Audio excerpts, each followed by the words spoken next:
My only concern for power on iPad is also low. So hello everyone. Today is a great pleasure to have Professor Lukasz Fidowski from University of Washington, and he will tell us about quantum cellular automata and quantum plate matter. So let's welcome Lukasz. Okay, great. So thank you so much for the invitation to speak here. I currently have an iPad that's at 4% and an Apple Pencil at 4% being charged. They can't charge simultaneously. So I guess I'll just start. I'll get in. So first of all, this talk is based on a couple of papers. So these are my two most recent papers. I'll put in the archive numbers. Wait.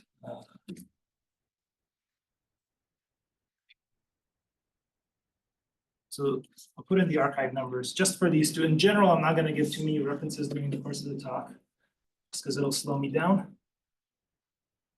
But I'll put these two up.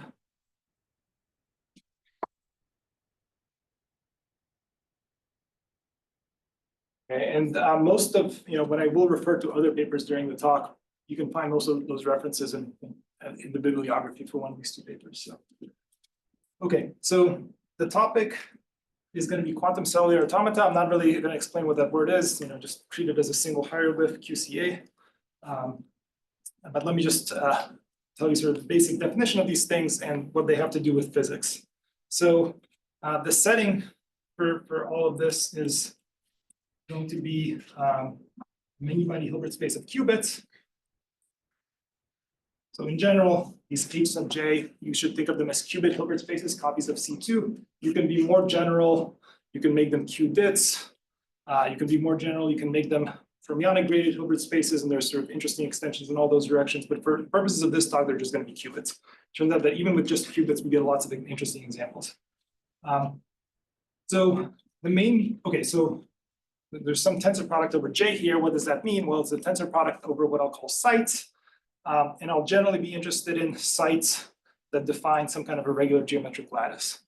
Okay, so when I talk about QCA in various dimensions, what I have in mind is typically a cubic or some other lattice, regular translation invariant lattice in many dimensions. I'll also be very sloppy about exactly whether I mean infinite system size or finite but large system. There's an implicit thermodynamic limit that's taken to define QCA, but I'm just going to be somewhat sloppy about that. So first, to define this notion of QCA, let me first define the notion of a locality preserving unitary. Locality preserving unitary.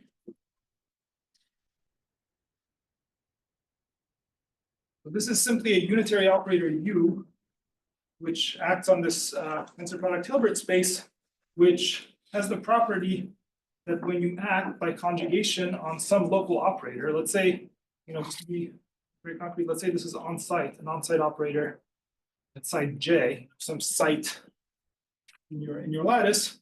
This operator, conjugated operator, is a sort of a nearby local operator. So this is some operator O prime, which is supported near J.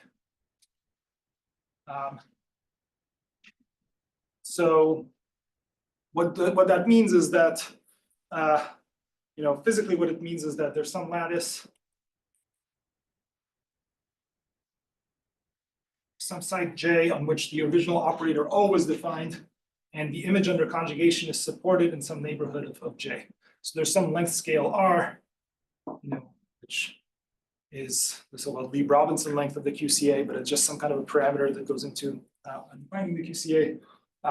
And this operator O prime is supported, within distance R of the site J, which means that it's some operator on degrees of freedom there in that disk tensing with the identity elsewhere. Okay. So you need a hard cutoff bar, or do you allow it to leak? Well, that's a great question. So I'm going to require a hard cutoff. I suspect that our the results that we have on the classification of QCA were robust to some amount of leakage, but it's not actually clear how much. So I think with exponential leakage, precisely, I think they're okay. I think it is possible. I think there are examples where the classification that I'll talk about does break sufficient leakage. Yeah, that's a good question. Okay, so that's, yeah, strictly locality preserving. And then there's a notion of locally generated unitary. Finite depth circuit, or rather constant depth circuit, which is probably a familiar notion. Those of you who work in quantum information, which is just that, how do I add a page here? You just keep scrolling down. Yeah, if you just pull it up, it'll Oh. generate a page. Okay, so locally generated QCA is just, locally generated unitary, U, is just basically a unitary of this form. So we've all seen this picture, hopefully, this brick pattern. So I'm drawing this in the context of a one-dimensional lattice system. Qubits are represented by these vertical lines. So locally generated one is just is generated by a bunch of,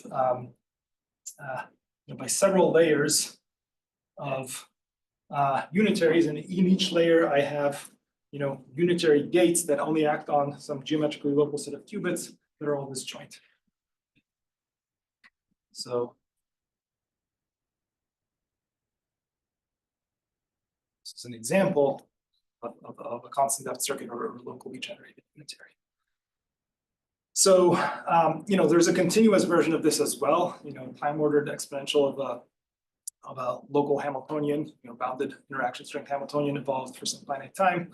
But I'm going to be working specifically with sort of gate definition of locally generated unitaries. So there's a standard light cone argument that basically tells you that these locally generated unitaries are locality preserving.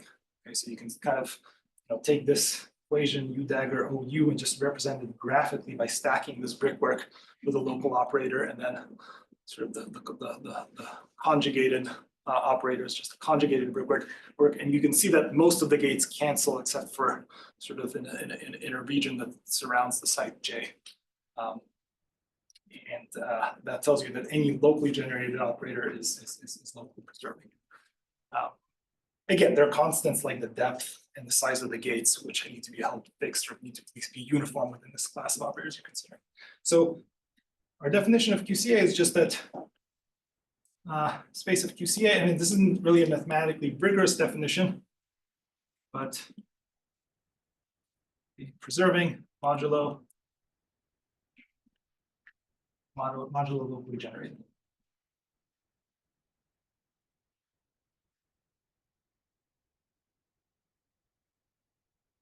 The definition. So it's an interesting problem in quantum information theory to study what is the space of QCA. Like I said, it's implicitly defined in some kind of thermodynamic limit. So you take this limit of large system size while keeping these parameters that define sort of how much the QCA spread's fixed. And you can ask in various dimensions and various lattices, what is the space of QCA? So in 1D, this has been sort of fully rigorously shown. In the case of qubits, the space of QCA is just the integers. So can anybody guess what the generator is?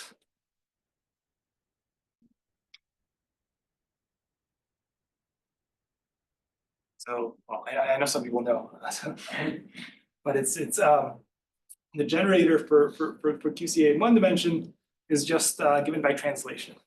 Okay, so if you have a one-dimensional chain of qubits, you simply translate by one site. So that means I map the operator algebra just over by one. Sigma X, sigma Z, generate the operator algebra. We literally map these over by one. That's a locality preserving unitary, but it cannot be done in constant depth, on a system of size L, let's say with periodic boundary conditions as L gets large. So this was done in 2011, I think, by Gross, Nesme, Boyd, and Werner. This was purely quantum information theoretic work. There was no real application to physics as considered. Why was this terminology cellular automata used here? Just because it's some rule that's mapping Yeah, why is the terminology QCA? Yeah. Yeah, I think, yeah, there, I mean, they considered, also beyond QCA, they considered random walks, and there was some distinction between classical and quantum random walks. I think that, you know, using that analogy, somehow this is a quantum version of some kind of a classical cellular automaton. But I don't want to think about it that way. I really just want to think about it as a locality preserving. The terminology is stuck for some reason. So, okay, so more recently, it's been shown that in 2 dimensions, there are no non-trivial QCA. Now, this might seem strange because, you know, I've already shown you that a translation in 1 dimension generates is a non-trivial QCA, cannot be generated locally. So you could just tell me, well, let's just take a large torus and let's do a translation in one of the non-trivial homology directions, one of the non-trivial cycles on the torus. And indeed, you know, that is not finitely generated. So it turns out that my definition that I gave for QCA as locality preserving modulo locally generated is not quite the best definition, especially in higher dimensions. So there's a slightly, I mean, this is not going to make much of a difference for the rest of this talk, but this is, there's a slightly better definition, slightly coarser definition, which mods out by more stuff, which is you still look at locality preserving operators in the numerator, but you quotient out not just by locally generated operators, but also by so-called operators which are so-called blendable to the identity, or operators that can be truncated. That's all that blendable to the identity means. It means that, you know, given a locality preserving unitary U that acts, let's say, everywhere in space, it's called blendable to the identity if there's another unitary which, you know, is equivalent to U in terms of its action on local operators, sort of on the left half of the space, and on the right half of the space, it's equal to the identity. And in the middle of this, something weird, which is uncontrolled. So in other words, it can be truncated. So circuits, child-up circuits can certainly be truncated because I can just throw away all the gates on this side and keep all the gates on this side. But it turns out that this blendable condition, blendable identity condition, is nice in that it can kind of get rid of some of this sort of lower dimensional stuff showing up in higher dimensions. When you this, yeah. I just want to understand this classification a bit better, because in the classical cellular automata, we can see that there are like 256 distinct cellular automata, and you can classify which ones are similar, etc. This is a completely different idea. You're saying there that the translation operator is the only operator that generates all cellular automatas? What do you mean by this exactly? Yeah, so this is the translation operator is the only operator that generates all locality preserving unitaries. So in other words, if I give you a locality preserving unitary in 1 dimension, I can write it as some power of a translation times some constant depth circuit. That's what it is. That's actually been rigorously shown. But is there a notion similar to classical cellular automata? How many such cellular quantum cellular automata there are? Or? Infinite in one. Yeah, it's infinite. Yeah. Yeah. Well, yeah. But yeah, I'll confess I don't know anything about classical cellular automata. So, I mean, you can keep asking the questions, but I'll unfortunately. What's a good example of a operator that's not blendable to the identity, as you were talking about? Yeah, good. So I'll give an example. So in 2D, there's no such examples. So this was proven by Hastings and Friedman years ago. Oh, that's the translation blends to identity in 2D. So in 2D, yeah, it's a little subtle, and the general argument uses ancillas, but it turns out that if you have, say, imagine a torus, and let's say that you have a embedded 1-dimensional system along one cycle of the torus to do a translation. So quasi, you know, just dimensionally reducing shows this is not a shallow depth circuit. But what you can do is you can blend it to the identity in any sort of disk-like, large disk-like region. That's really what the condition is. And I can basically push away.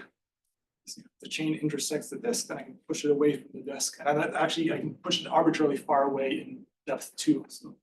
So yeah. Good. Yeah, so to answer Clay's question, so it turns out in 3D, there is a non-trivial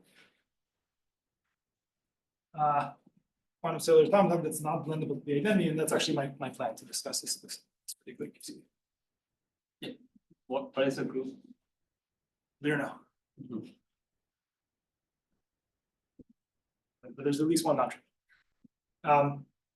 Okay, so let me discuss it. So I'll call this unitary U3F. 3F stands for 3 fermion. It's related to a certain topological order that has 3 fermions in it. I'll discuss exactly what I mean by that.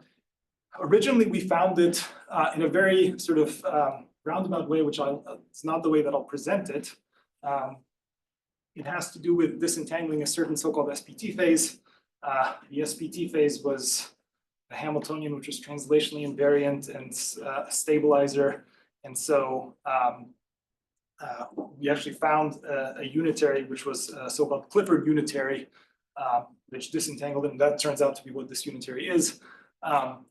But it's it's not an enlightening, if I just present it that way, it's not enlightening at all what that unitary does. And in fact, it was found using computer search. So it gives you zero intuition for, what this thing's actually doing and why this thing is not trivial. So I'll present it a different way this time. I'll present it and give you some intuition for what this thing's actually doing. So it'll turn out to have the property that it's order 2. So we'll square the identity.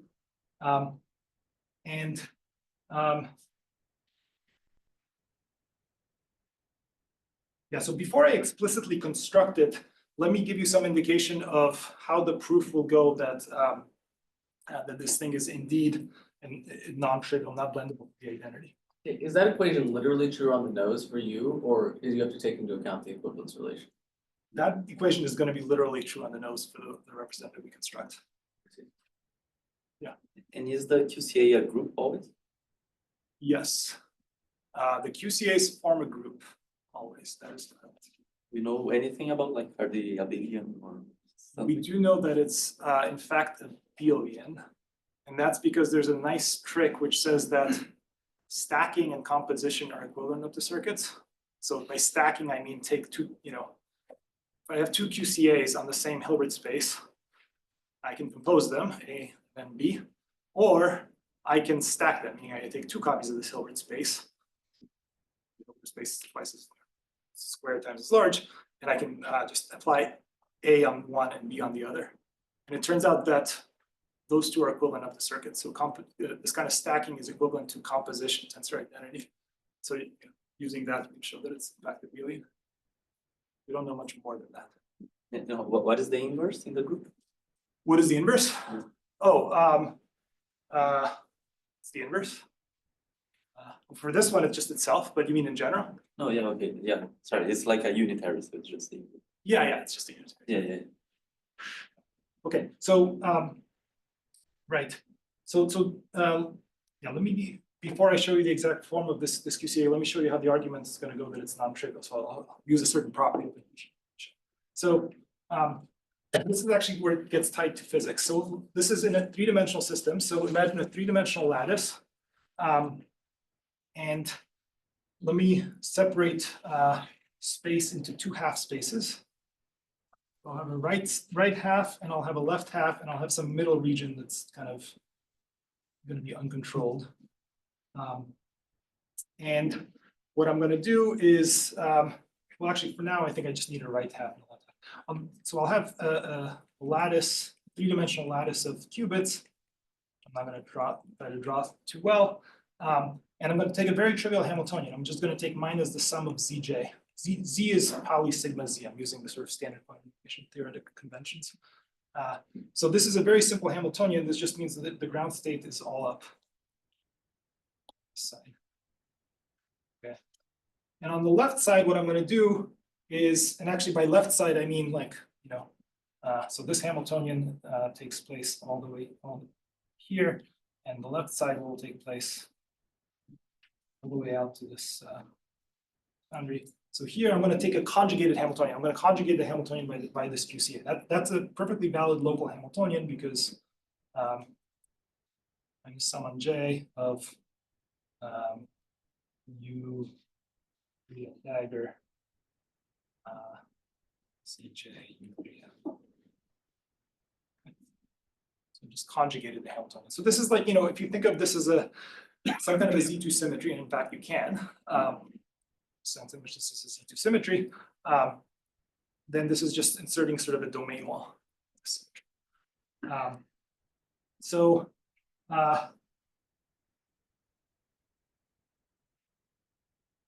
this Hamiltonian here, turns out to have, a very nice property. So it's actually a Hamiltonian of an SPT phase. It's been studied for a long time. This Hamiltonian has a very special property, which is the following, which is that, the way I've sort of set it up, this is a Hamiltonian that's defined in just the left half space. So it's a Hamiltonian with an exposed surface. And this Hamiltonian with the exposed surface has the very special property that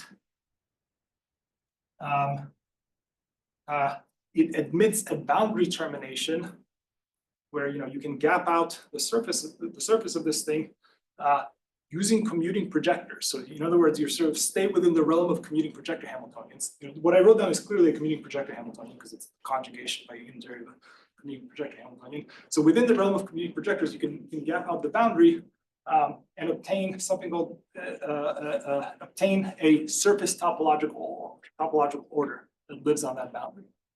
Okay. So the surface topological order that you obtain is the so-called 3-fermion topological order. It doesn't really matter what the details of this topological order are, but what is important is that it's true that any strictly two-dimensional realization of this topological order is necessarily chiral. Okay, so there's this nice relation between anyon statistics and something called chiral central charge, which determines this chiral central charge, which tells you about energy current on the edge of the system. There's a way to determine that chiral central charge, not completely, but up to modulo. It's a real number. You can determine modulo 8 from the statistics of the anyons. And so for this particular topological order, it turns out that this number is non-zero. It's always 4 modulo 8, and so therefore any strictly two-dimensional realization of this topological order cannot be done with commuting projectors. So this is not a rigorous mathematical theorem, but it is I don't know what this is something that's sort of generally believed to be true. That because if you did realize this thing with commuting projectors, you could always expose an edge, and somehow you wouldn't get an energy current along the edge because energy current comes from terms in the Hamiltonian each other. So I'm just going to sort of assume this to be true. So now let me show how that how that fact, that a strictly 2D realization of such topological order, leads to this being non-trivial QCA. So so again, right side trivial Hamiltonian, left side this conjugated Hamiltonian, middle I have a quasi 2D topological order. So this is a 3-fermion topological order.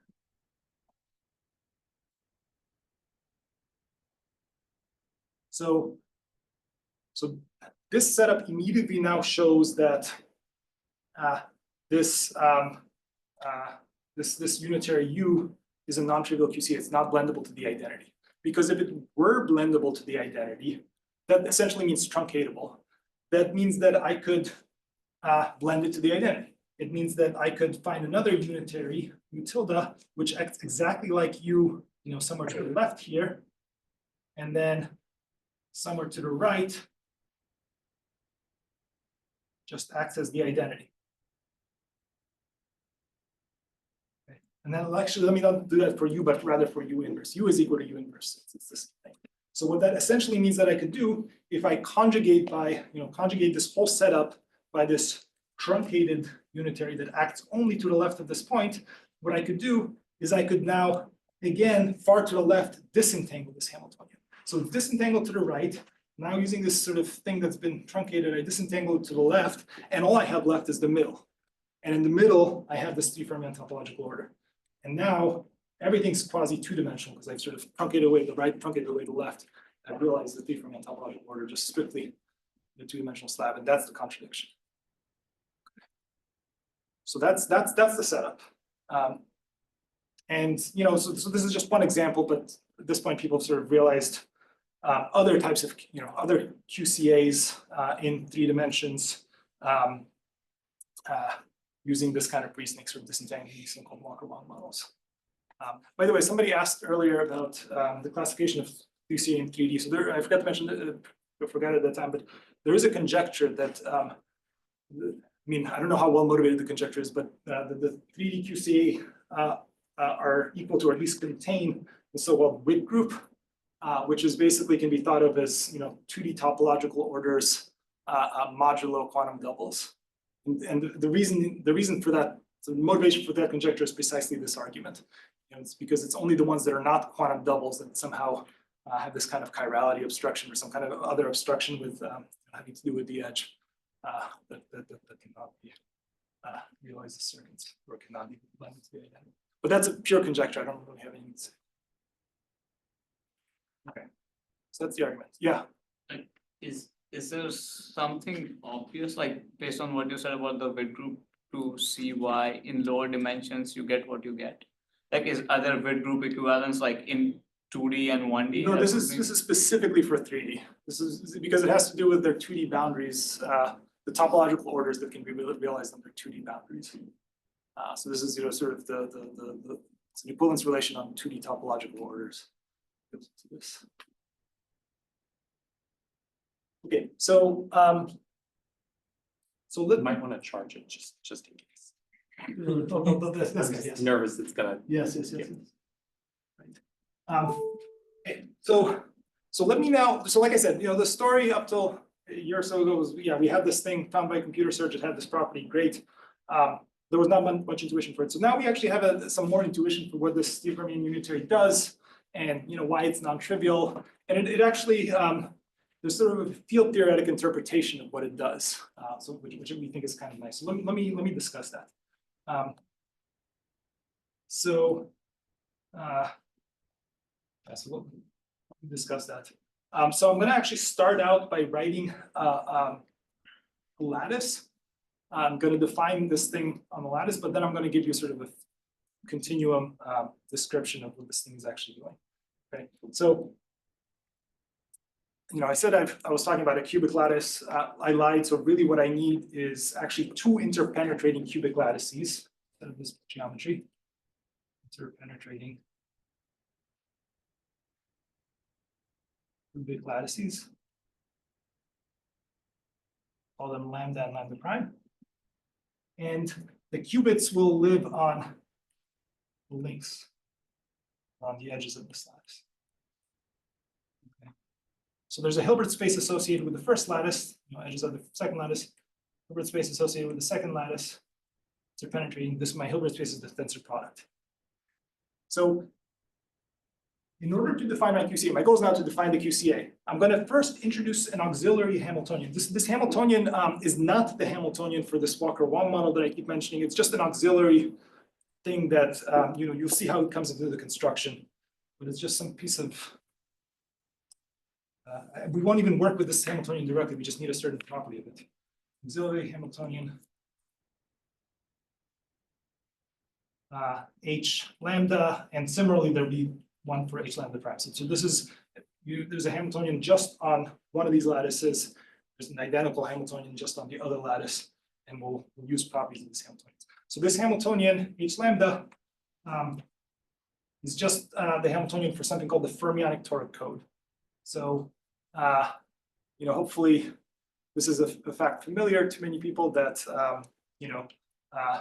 the Z2 gauge theory with a single fermionic excitation can be realized on a lattice, and this goes back quite a long ways. One particular example is Kitaev's honeycomb model, which is sort of a famous example of a spin model, a bosonic qubit model, which has a Hamiltonian which is exactly dual to just fermion coupled to a Z2 gauge field. I'm going to be doing this in 3 dimensions. Many different ways to do this. In fact, Michael, I think this was years ago, but I'm going to do it in a very specific way, which is kind of nice when you generalize to field theory, which is the follow. So this is, I'm just going to write down the Hamiltonian just to establish notation.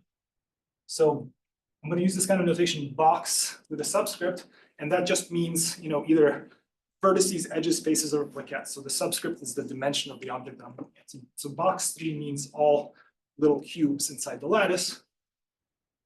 Product over all box 2 and box 3 just means over the faces of the cube, Z box 2.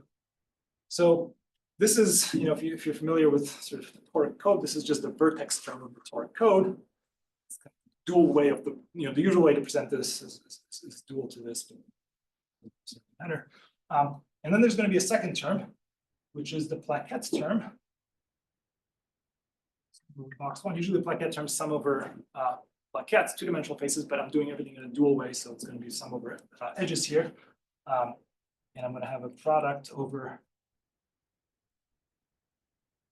all the plaquettes that adjoin an edge, X operator, which is pi sigma X. So this is just the ordinary bosonic torque code, but now I'm going to address it with a certain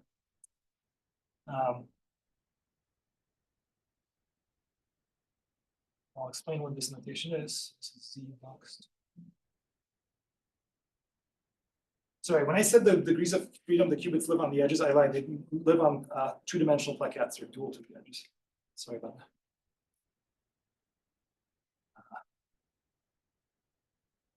I'll explain what this means. Okay. So hopefully this part makes sense. This is just the ordinary plaquette term of the toric code.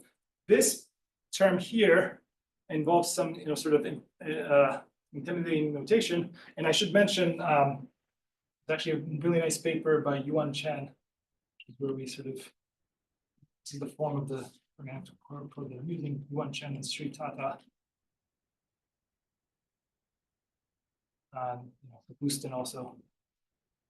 So you can look at you could look up all these references in our paper, where they introduce, in particular, something called these higher cup products, this cup one higher cup products, which are well known sort of within algebraic topology, but they generalize them to these cubic lattices, which is actually kind of a mountain.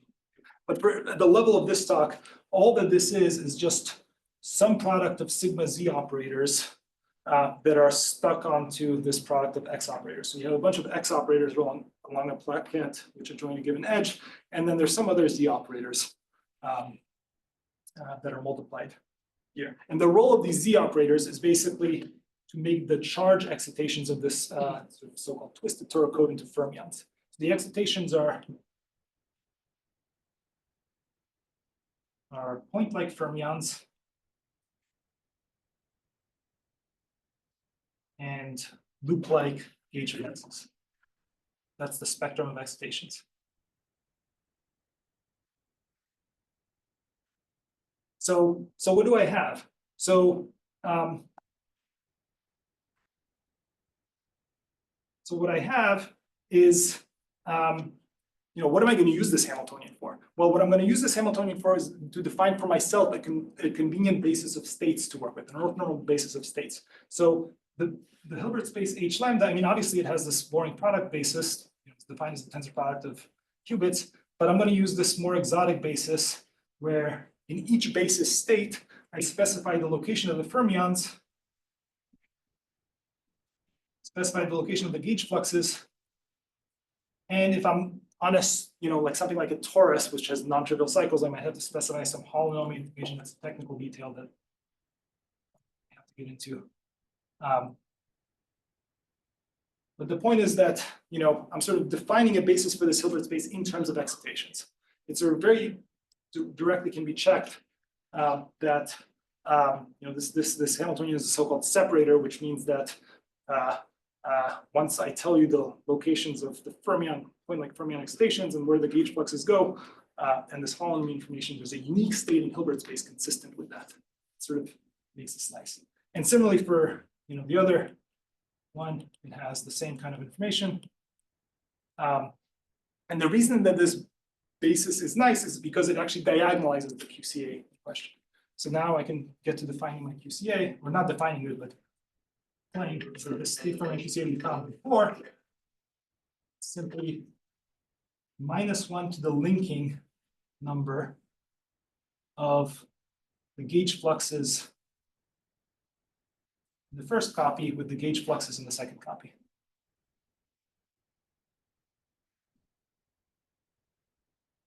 Very simple QCA. It's simply the eigenvalues are plus or minus 1, it squares to 1, but it's simply diagonalized in this basis. It's just -1 to the linking number. Let me maybe pause here and see if there's any questions.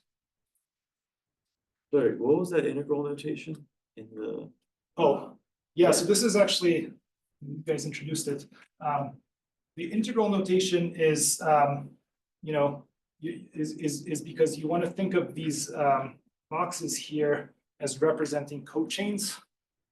This isn't quite a simplicial decomposition manifold, but it's sort of a hypercubic or cubic version of simplicial decomposition. So this is some operation on cochains. You want to think of these as cochains and then get a number at the end, which is just 0 or 1. Everything here is mod 2.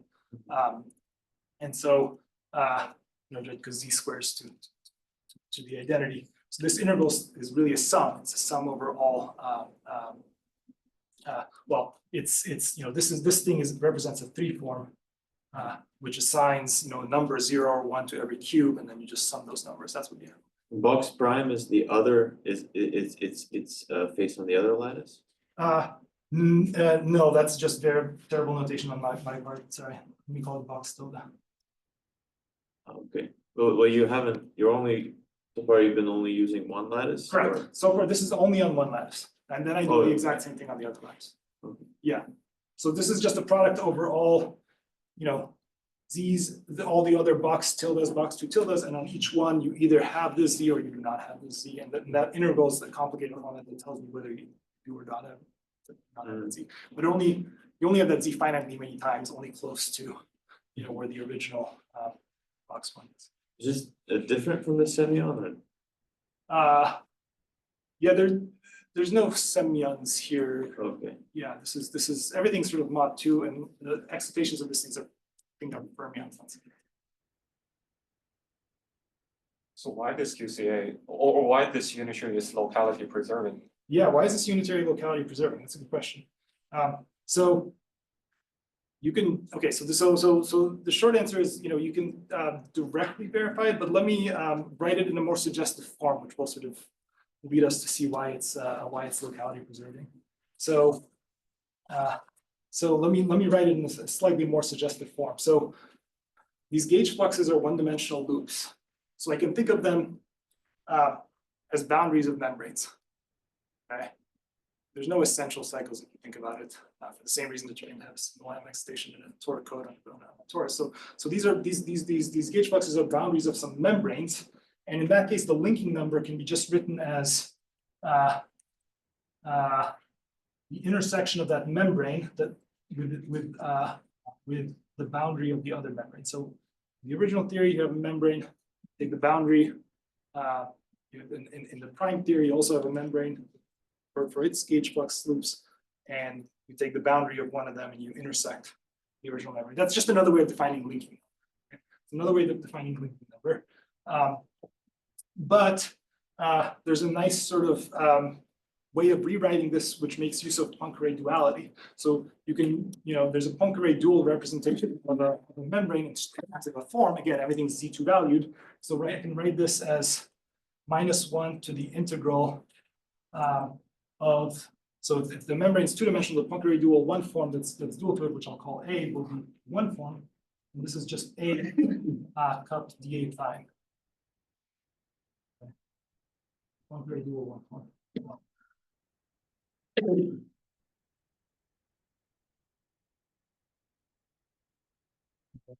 so the reason that this is locality preserving is that you can just look at its action on local operators. So in particular, you know, one kind of, and I'll just show you one operator. So in particular, you can look at the action on a local operator which creates a small loop of magnetic flux. In other words, it's the operator that changes the gauge flux configuration. Okay, so you know the operators that there's two kinds of operators. There's ones that move. You know, you can write a full basis for the operator algebra in terms of short string operators that create or move fermions, or ones that create gauge fluxes.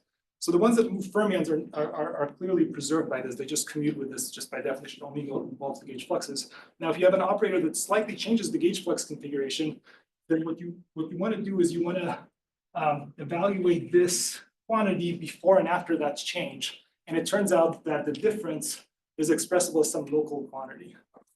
So you know you can express how this quantity changes before you and after you make the change. In terms of just you can calculate that change just by looking at local quantities. So, I think this is presumably related to the fact that this looks like some discrete version of a Chern Simons theory, and variations of this. There's a sort of analogous fact for Chern Simons.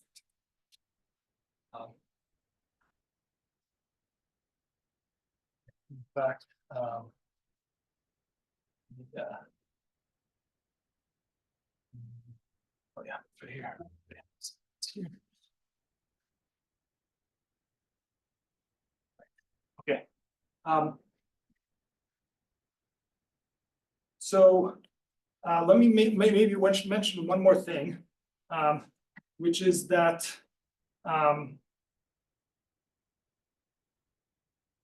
okay, I don't know. I have 10 minutes left, so I'm sort of debating. You have a little more than time. You started about Okay, well, let's say 8 minutes late. Okay, so yeah, so maybe let me now maybe give a field theory, or so far I've just given a definition. I haven't given you an indication for why this thing is non-trivial. Why is this thing a non-trivial QCA?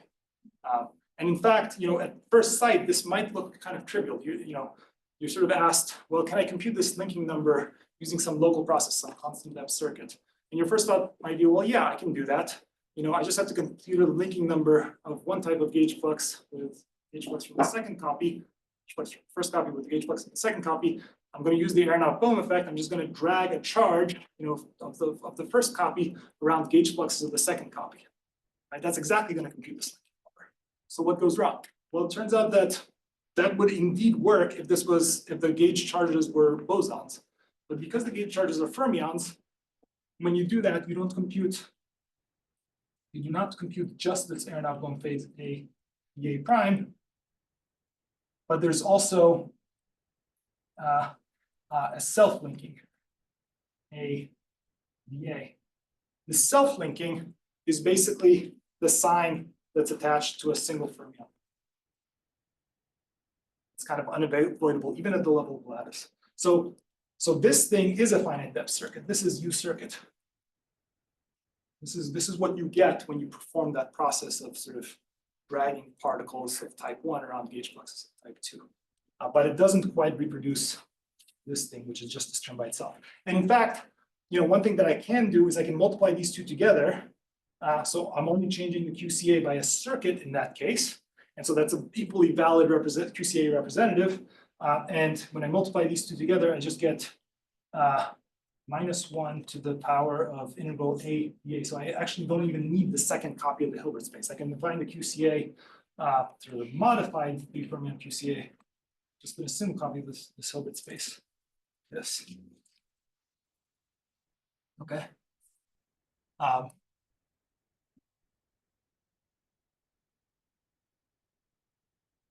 So let me maybe now give a field theory argument for why this thing does what I claim to do, which is that why is this thing, how does this thing relate to the QCA we found previously by computer search?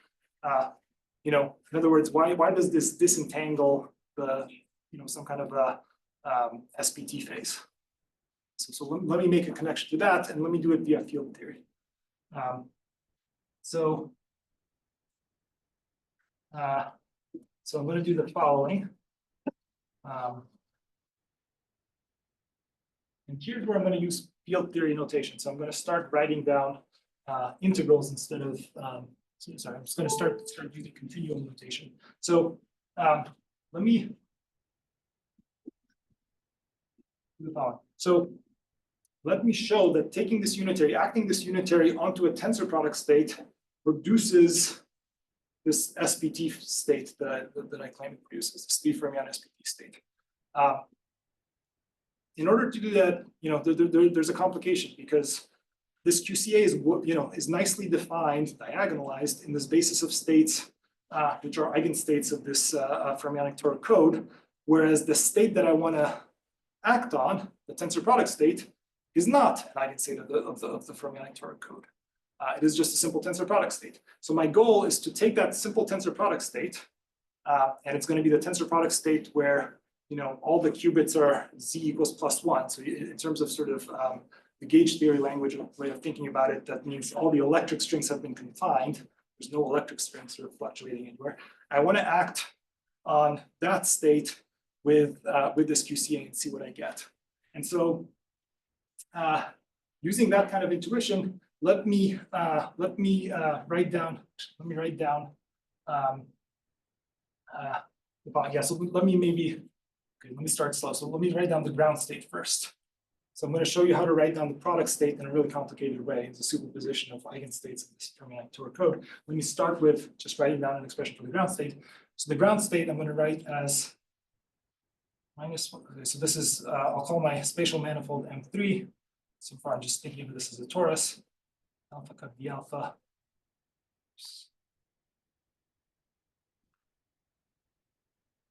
Plus alpha prime cut d alpha prime. Right. So what do I mean by this?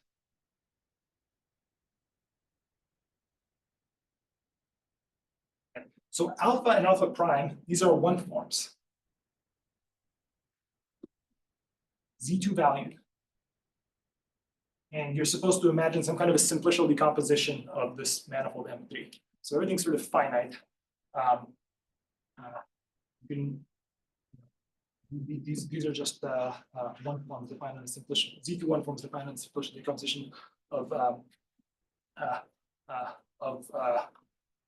the spatial manifold, and the property, the way that they relate to the underlying degrees of freedom is that d alpha, which is a two form, is Poincare dual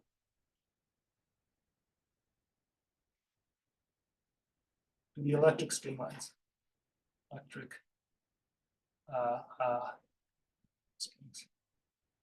Just the electric fluxes. So it's a way of representing the electric flux degrees of freedom, right? So specifying the electric fluxes, 0, 1, empty or occupied, is a way of specifying the state. This is sort of a complete basis of states. And the ground state of my auxiliary Hamiltonian, my fermionic Tor code, turns out to be exactly this. And there's a nice field theory explanation of this. This alpha cut d alpha basically sort of encodes the fact that there's this fermionic plus or minus sign that makes these excitations fermions. Okay, this is just again, this is just a self-linking. So this is just the ground state of this fermionic Tor code, but I could equally well write down a state with no fermion excitations, but where I do have gauge fluxes. So gauge fluxes set by some vector potentials A and A prime. So in that case, that's equal to, again, you have the sum on alpha alpha prime -1, because we have that term alpha d alpha plus alpha prime d alpha prime. But now the gauge fluxes are just captured by these additional terms. Okay. So you have that. So this is a state which now has some gauge fluxes. And now in order to make a simple tensor product state, I just have to proliferate the gauge fluxes. So I'm going to take a superposition. Okay, so I'm going to take my tensor product state where all the electric fluxes have been confined. So every qubit isn't just in Z equals +1 state. Is going to be, I'll write down something like a path interval, but this is really a sum. It's a sum over all gauge flux configurations of, again, this quantity.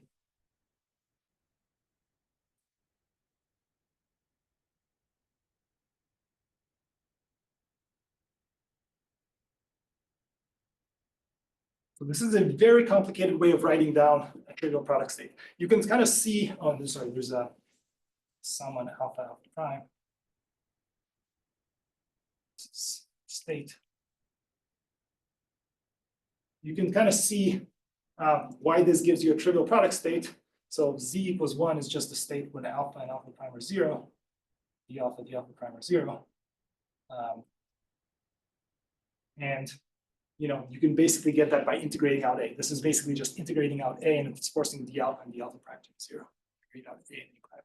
So this is a very complicated way of writing the product state, but what we've gained here is that we can act with the QCA in a very simple way. So if I now just act with this fermion QCA that we've defined on this state, on this tensor product state, all that does is, I have the same expression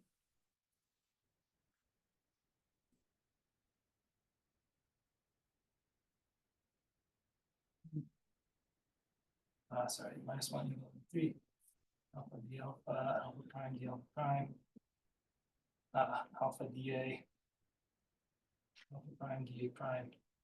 All that does is it puts in another A cup dA prime. Okay, remember that's how the QCA acts. That computes the self-linking, the linking number of the fluxes. Okay, and now I can simply do an integrating out. So I can integrate out A prime. Okay, so A prime appears in these two terms. I can integrate out A prime. That sets let's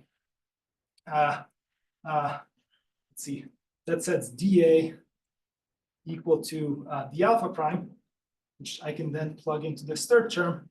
And at the end of the day, I get sum on alpha alpha prime of -1 to the integral on M3 of alpha d alpha prime plus d alpha prime, plus this term turns into alpha cup d alpha. And this is precisely this SPT state that I mentioned. This is the SPT state of the 3 fermion Walker-Wong model, and you can kind of read that out from this expression for this state. Basically, this what this expression tells you is that the Poincare dual strings to alpha and alpha prime. The first term tells you that d alpha is a fermion, represents a string that's a fermion. This one tells you that d alpha prime is a fermion. And this tells you that they have mutual braiding. And that, if you have two fermions that braid non-trivially, braid with minus sign, that means that their fusion product is also a fermion. So this is a way of encoding, sort of field theoretic way of encoding the ground state of the whole block. I'm confused about this line at the top that's visible right now, this UF acting on this trivial product state. This? Yeah, so what is the rule for how UF acts? Because on the right-hand side, big A and big A prime are dummy variables of integration. So how does it know how you express the trivial state? Yeah, so this state here, Yeah. this is an eigenstate of UF with eigenvalue -1, the integral A dA prime. Because this is a state with, so I'm using the fact that I'm using a physical interpretation for what this state is. This is a state with gauge fluxes at, the boundaries of the Poincare dual manifolds to A and A prime. Okay. So on this state, I know this is an eigenstate with this eigenvalue. That's all I'm using in the next line. Right, I'm just multiplying this state by this eigenvalue.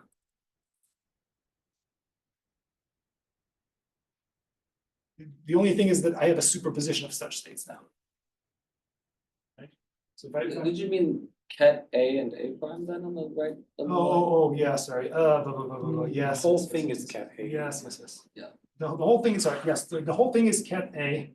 Yeah, what I really should have done is acted with U3 fermion just on this, and this is an eigenstate with this eigenvalue, and then I should have taken a superposition of these guys that make the product state. I see. Oh, I see, okay. Okay, so since I'm running out of time, let me maybe one thing that I'll say is that well, okay, maybe I'll take one question. So this is the theory at the surface, right? The SPT at the surface. Well, so this, yeah, you can interpret this two ways. Right now, I'm interpreting it as a ground state wave function of a 3D, 3 + 1 dimensional quantum system, a ground state wave function of that. You could equivalently interpret this as, if you instead of taking a sort of temporal slice, you take a spatial slice. You can interpret this exactly as the boundary theory. So at the boundary of this thing, of this Walker-Wong model, you get this 3 fermion theory. You can explicitly write down string operators which have fermionic statistics. Where did the Z2 gauge fields come from? Why do we have Z2 and not some other group? I could have have other presentations of all fermion theory, or I mean, there are other.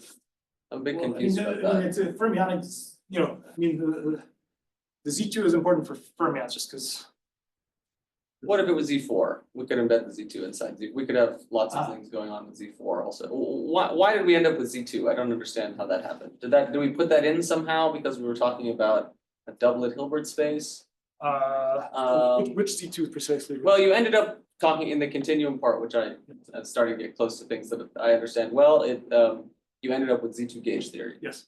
Various C2 gauge theories with various digraph weighting terms. And then I'm trying to understand, like, why did we end up with Z2 gauge theory in particular, as opposed to some other gauge theory? There were lots of, in which case I could have looked for, unitaries that created non-trivial SPT, that made non-trivial SPTs for those other gauges. Right.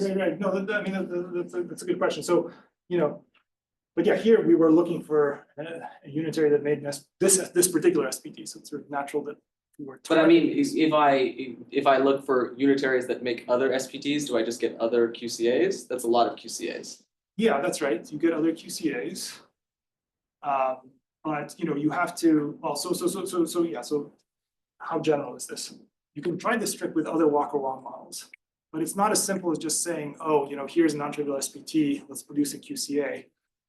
Simply because to define a QCA, you have to define, a unitary that doesn't just disentangle one particular state. It actually has to disentangle the Hamiltonian as well. That's kind of a subtlety with this argument. You have to write down a Hamiltonian. But where's the Hamiltonian here? Once you're in the continuum, this is a TQ of T, the Hamiltonian is zero. Well, that's right. But so there is a Hamiltonian here. So far, I said all these expressions are written on a simplicial manifold, and so I can, I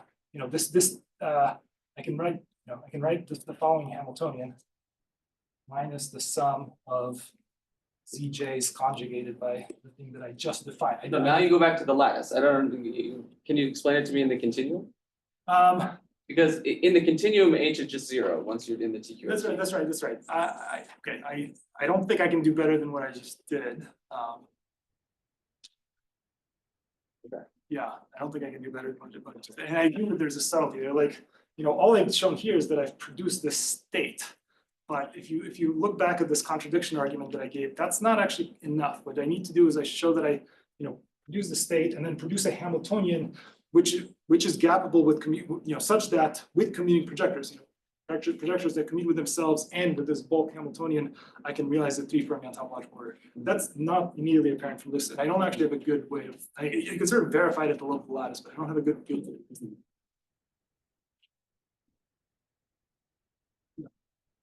You said at some point, like it's related to the bit group. So is it also like if I take any like completely anisotropic representative of the bit group, I should be able to write down a QCA for like some copies of, let's say, the Fibonacci and so on?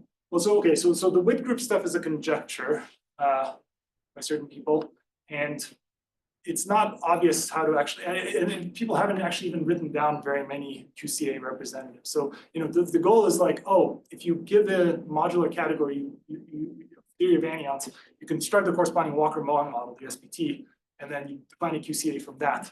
Well, it's not as simple as that. And so the explicit examples that have been constructed are sort of few and far between. This is an example, I think, for the semyon theory, you can do it in a very complicated way. But the width conjecture is really just a conjecture. I don't know if there's more sort of evidence for it beyond just, oh, look, Walker-Wong models. Yeah.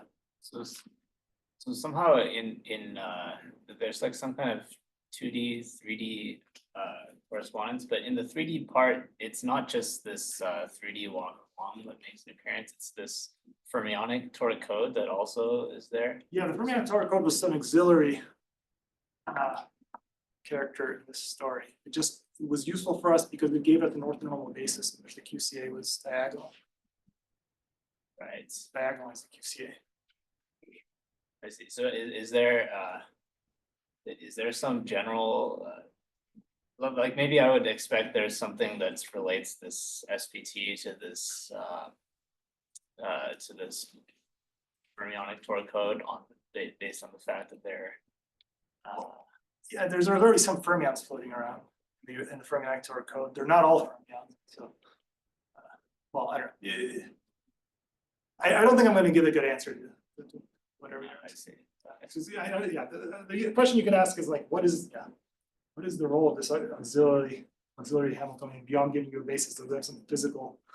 Right, yeah, I guess maybe in this semionic examples, is there some 3D topological order that plays a similar role? Yeah, so actually with this, we can also construct a QCA. I'm not going to tell you the story, but we can construct a QCA that builds the walk-along model based on the two semyon theories, so semyon prime and their fusion product, which is fermion.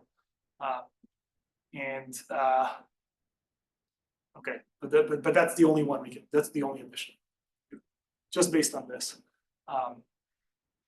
Somehow, if you have a topological order that doesn't have a fermion, it's very hard to sort of use this method to get that, because we needed this auxiliary Hamiltonian, which had a bulk you could find fermion. And that's, for your bulk, in 3 dimensions, the only bulk you can find point-like excitations can be bosons or fermions. Okay, so I think I'm running out of time. Let me just write down one more thing, which is sort of the action for this phase. So, I wrote down a ground state here, but you can write down the action as well for this topological field theory, and you can evaluate that action on any compact four manifold. Evaluate the partition function, integrate out alpha and alpha prime, and the action turns out to be something in terms of Stiefel-Whitney classes.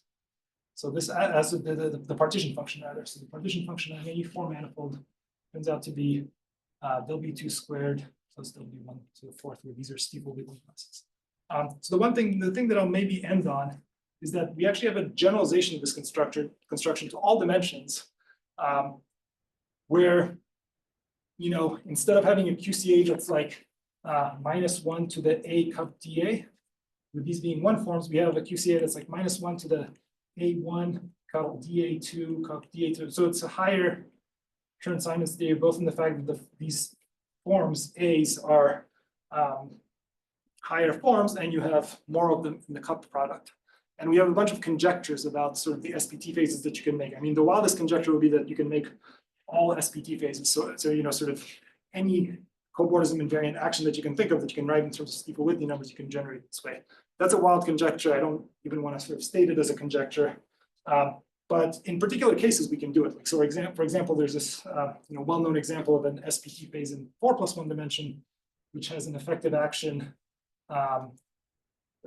which is pi times integral W2 W3.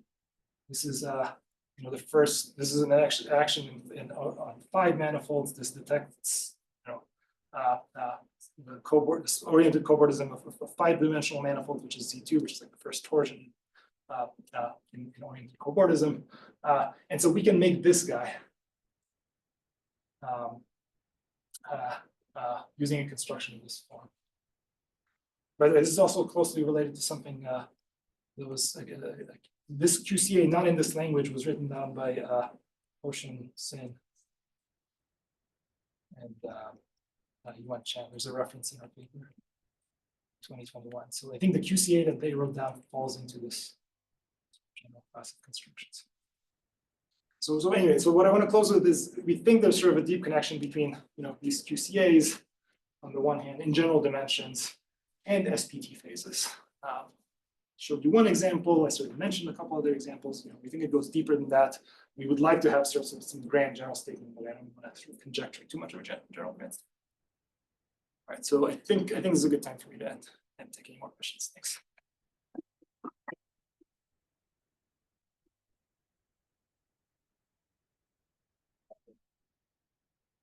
So just the end, you said there's some correspondence between SPTs and QCAs. Is it SPTs that have an anti-unitary symmetry or general one? Yeah, good. Yeah, so it's SPTs that have anti-unitary time reversal symmetry. Only anti-unitary. Do they have That one doesn't have anti-unitary. This one? Yeah, that's right. So some of them are stable even without any symmetries. So yeah. But they don't have any additional symmetries beyond, at most, anti-unit one isotype. Yeah. I mean, certainly so certainly if the QCA you construct produces a phase that has an action like this that's absolutely stable, then it's immediately a non-trivial QCA. There's no sort of additional subtle arguments. The finite depth circuit will not produce non-trivial phase. I see you have examples like that. Can you say some words about like why QCAs are interesting, like this equivalence relation and. Yeah, why are they interesting? That's a good question. I mean, yeah, I mean, look, I mean, I think they're sort of intrinsically interesting in even just in quantum information theory, you know, just, when can you write, you know, what does it really mean to be local as a unitary level? There's two definitions, like what's the mismatch?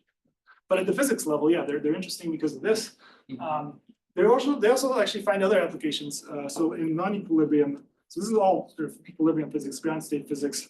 But away from equilibrium, it turns out that they're related to the classification of sort of SPT or topological phases in flow K systems. So these are driven systems where there's something like disorder that prevents the bulk of the system from thermalizing. So when you can prevent the bulk of the system from thermalizing, it means you have a chance to sort of, you know, preserve some, you know, it's not all just a thermal mess, and it's you have a chance to preserve some quantum coherent information. And in fact, the QCAs sort of show up in that context as effective flow K unitaries acting on the edge. So there's like examples, and this goes back to, I think, Michael's work with Mark Rudner and Eresberg and others, where I think he called the anomalous flow K insulator, so something like this, where there's sort of nothing that happens, you know, there's some kind of a weird process, micro motion that happens inside the bulk, where after a flow K period, it's basically the identity, but on the edge, things get transported around, and so that generates this translation QCA in one dimension. But you can generalize that for any QCA. You can build the corresponding sort of models. So yeah, I think there's I don't think we found all the applications, but those are just two. So this is a statement that is said in this paper from 2021. They show that this SPT can be related to the quantum QCA. Yeah, so they actually wrote down a QCA. I don't think it was in this form. They just wrote down a QCA that, you know, at the level of algebra automorphism, like, you know, here they wrote a Hamiltonian for this phase. We actually also had a paper where we wrote a Hamiltonian for this phase. Put the papers out simultaneously, but they additionally wrote down a QCA just at the level of operator algebra. They're like, oh, these poly x's map to these poly x's, these z's map to this. And so I haven't gone through it carefully, but I suspect that it's equivalent to, you know, the thing that we would get from our sort of general. Just understand, they're integrating over IM5, so it should be a four-dimensional QCA to generate this theory? Yes. I have a question. I didn't fully understand. So here, this SPT are all protected by time reversal symmetry, right? So why should I think about this QCA to be protected also by the Hermitian conjugation? So if I like relax this Hermitian conjugation, so basically the QCA is of order 2. Here is U squared is equals to 1. If it's not Hermitian, then can I like smoothly continue it to kind of identity or so, since the SPT it entangles is protected by time reversal. So I guess here the QCA is also somehow related to the Hermitian conjugation. Well, in both the 3 fermion QCA and this QCA that comes from this, I mean, they're non-trivial QCA. So, you know, even if you sort of relax whether the necessity of squaring to 1, whatever, Hermitian property, you know, if you just deform, you know, any kind of deformation you can think of, I can think of as applying a circuit, so it's not going to make it trivial. These really are non-trivial QCA, and I know I said I was going to talk about strict QCA here. I think, you know, this just generalized to sort of tails and sort of any kind of adiabatic conjugate. Yeah, I don't think the Hermitian. I don't think it's protected by any kind of necessarily. Any other questions? So if no further question, let's thank Lukasz again.